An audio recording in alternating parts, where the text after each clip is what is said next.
French Revolution.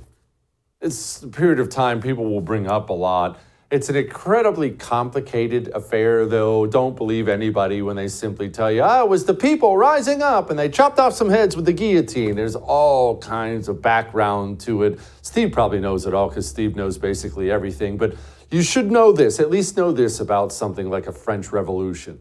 It was a horrific affair, an ugly affair. It was an affair that came about because the elites of society just simply assumed that their separation from the peasants would go on without end. And that turned out to not be the case at all. Joining me now, my buddy, he's just one of my favorites, Steve Deace. He obviously is a host of the great Steve Deace Show, which you can find on The Blaze. He made that movie you should have seen by now, Nefarious, even though I'm still creeped out about it, and I'm mad at Steve about that. Steve, okay, I'm not naive. I don't think we're going to have a French Revolution or something like that in America tomorrow. But I do believe if this continues without end, 50 years from now, 60 years from now, who knows, at some point in time, it will get ugly if this continues, where the elites have no system of justice and only the peasants do. Just look at the events of this morning, Jesse. By 10 a.m. Eastern this morning, the system had announced that Donald Trump is going to go on trial for his life in Miami with 8 weeks notice. Now, you and I know they're going to continue that and delay that, but that's not the point. They haven't yet at the time you and I are discussing this. As of right now, Donald Trump is scheduled to go on trial for essentially the rest of his natural life on August the 18th.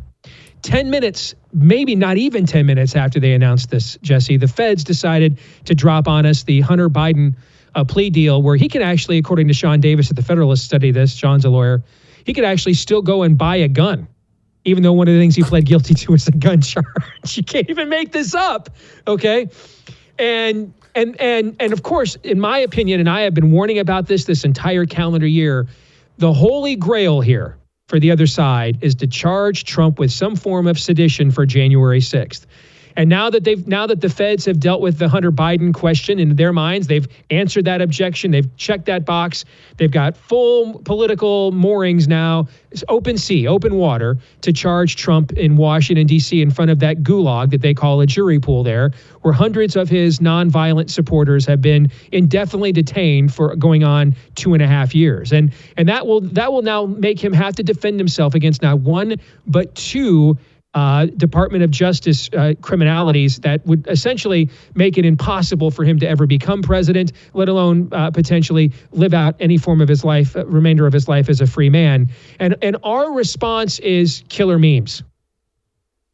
And the reality to this, we got to have more of a response than the reason why the French Revolution appeared to work for a while is because the elites were largely godless. Didn't really have a higher ethic other than themselves.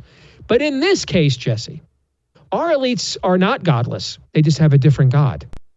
This is demonic. The level of conviction here, the level of scheming and plotting here, this is a rival religion. And the idea of vote populi has no chance up against that. That's why I've been in favor of refighting the American Revolution. You know, our rights come from God. The king is not God when he claims that he is. He doesn't have a divine right to rule over me. Governments are every bit as accountable to God as the people are. That's why we have government by the consent of the governed. But we are trying to fight. We're trying to fight crazy with crazy. We're trying to fight secularism with our own secular messiahs against people who actually wrote the playbook on this. And I just don't think the current path we're on has much chance to succeed. That's why I'm very frustrated and persistent in trying to get this point across to my audience. Steve, what should we be doing? What should be happening right now to stop what you very clearly see coming, what I see coming, what everyone watching you and I, everyone who watches your show every day, they see this coming and they're frustrated because we seem to get it and they do not. What, in your words, should we be doing to stop something horrible? Because I don't want any of this stuff to come about. This is all awful. I agree it's awful. I mean, dude, I am counting down the days until I get to sit in my man cave and watch Michigan football. Okay, do I look like somebody that's ready to go fight a civil war and is anxious to do it? No, I am not. And I'm even less anxious to make my son, who actually is pretty cut and pretty fit and plays football at his school, I'm even less anxious to sentence him to it. But here's the reality of history. Elections and everything we do right now are only about power. The acquisition of power and the wielding of it. It's not about sentiment. It's not about loyalty. It's not about that's my guy. It's not about talking points. None of that. We're up against real power. We have to achieve the acquisition of power and wield it. There are only two ways to do this. Now we can do it peaceably with the system that our founders gave us, which is still very broken, but it is also still there in the best system in the world. Or we can continue to try to fight real evil with killer memes and blogs and grift talking points. And to that end, we'll make some people really stinking rich in the interim, but our kids will be left to have to fight this the way you and I are trying to avoid. And so we need to understand this is about the acquisition of power. Do you know as much about your state legislator as you do your favorite pet presidential candidate? Have you been to a school board meeting? Ever considered running? Are you willing, do you demand Republicans do something other than just be better than Democrats? Do you want them to actually wield power? But if you don't, the power will be wielded against you. And then on a very practical level where Trump, so I think we need a massive paradigm shift is what I'm trying to say. But on a practical level where this example is, Jesse, I'm going to say something that I don't think is going to be popular, but I think people need to hear it. I think we need to know for sure that Donald Trump will not cut a plea deal to avoid prison shortly before the next election. Because if you run out the timetables, Jesse, of all these legalities, it is likely that they would try to bring this to a head after he's already won the nomination, obviously, to jack the general election result. Are we sure? I love the fact he's the best pro-life president we've ever had. I think at worst, he's the second best foreign policy president we've had since Reagan.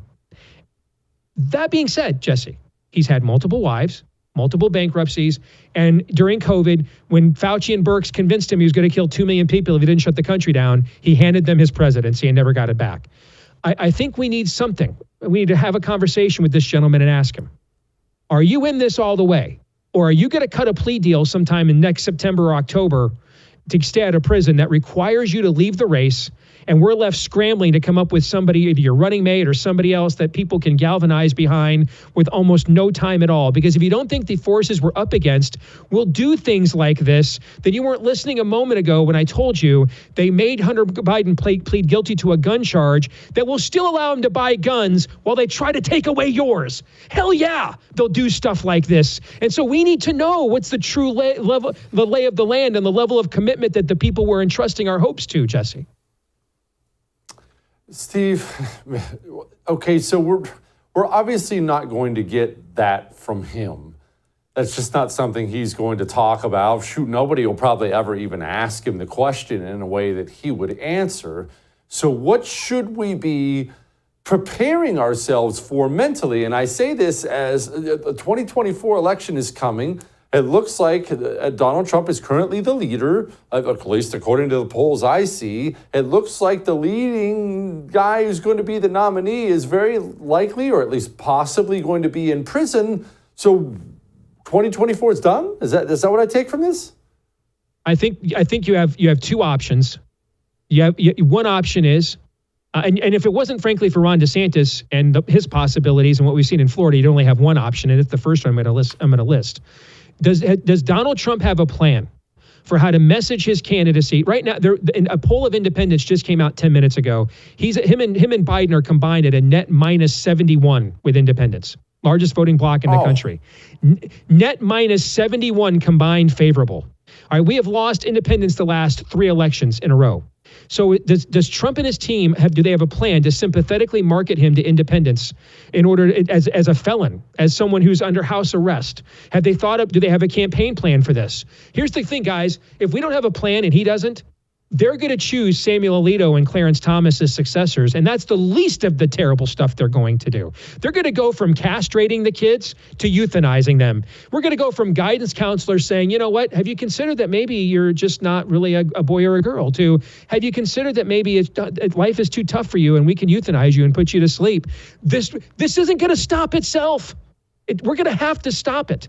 And so we need to find out, does he have a plan to be the champion all the way to the end? A plan how to message being under house arrest, to being a convicted felon, to being under multiple indictments, et cetera. If not, then I think you probably need to go to the guy in Florida and look at him and say, do you have a plan?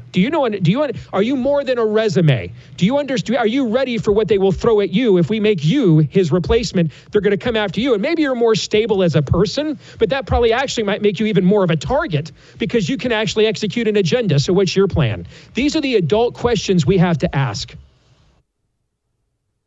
Maybe you're right. Gosh. Steve Deace, thank you, my brother. I appreciate you. You bet. Thank you. That was sobering, was it? But true. Where's he wrong? Sobering and true. Dang. It's going to be wild. We have a wild year coming up. You ready? May you live in interesting times. Are you tired of watching your beloved nation fall prey to the insidious grip of communism? The Anti-Communist Manifesto by Jesse Kelly is the ultimate guide to fighting back against this destructive force. Discover the shocking truth about communism infiltrating our education system, corporations, and even environmental movements. Unmask the true agenda behind groups like Antifa and Black Lives Matter, and learn how to protect the United States from the most malicious enemy. With extensive documentation of past atrocities, you'll see the undeniable danger posed by this ideology. Arm yourself with knowledge and join the fight to preserve the American way of life. The Anti-Communist Manifesto, a new must-read book from Jesse Kelly. Get your copy today at jessekellybook.com or wherever books are sold.